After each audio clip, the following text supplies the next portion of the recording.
In a village nestled between a river and a hill, life was simple and sweet. The river that flowed through the village was not just a source of water, it was a lifeline that connected them to neighboring villages.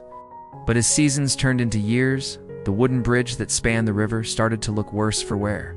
It had become a shadow of its former self, creaking under the weight of time and neglect.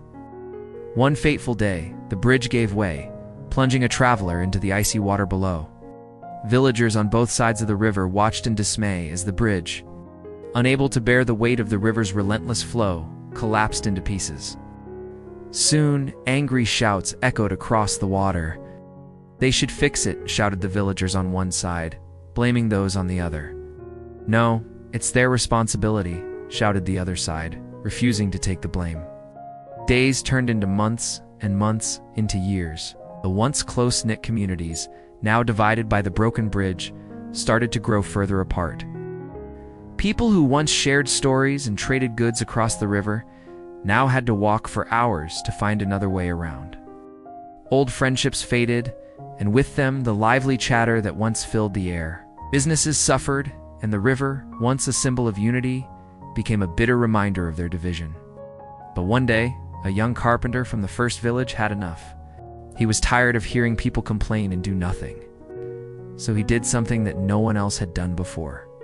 He gathered strong, straight pieces of wood and started to repair the bridge all by himself.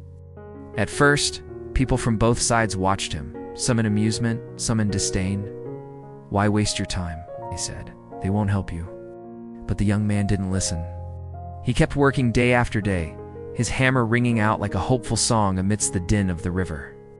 Slowly, his efforts started to attract attention. Villagers, touched by his perseverance, started bringing nails and tools to help him. Then they started bringing food and rope. Soon, the entire village was involved in the project. Working together, they rebuilt the bridge piece by piece, hope by hope. When the bridge was finally finished, people from both villages crossed over to the other side, bringing back with them trade, friendship, and most importantly, peace. They had rebuilt more than just a bridge. They had rebuilt their community, their trust in each other, and their belief in their shared future. This story is a reminder that while complaints and excuses can tear us apart, understanding and action can bring us back together.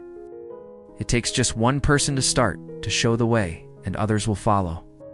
After all, it's not the weight of the burden that breaks us, but the unwillingness to share it.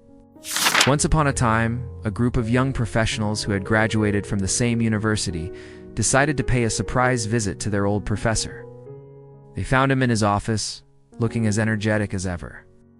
The students started chatting about their jobs, their stress, the endless pressure of daily life, and the professor listened quietly.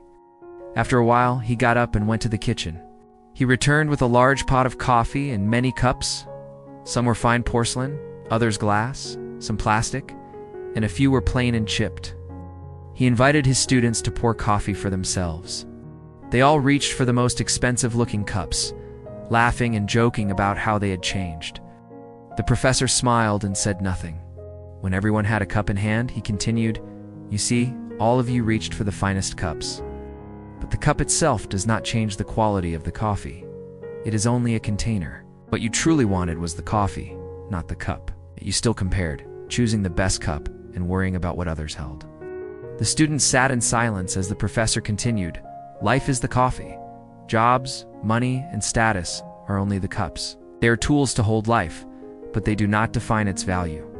Do not let the cups distract you. Enjoy the coffee." The young professionals spent some more time with their professor talking about life and their goals.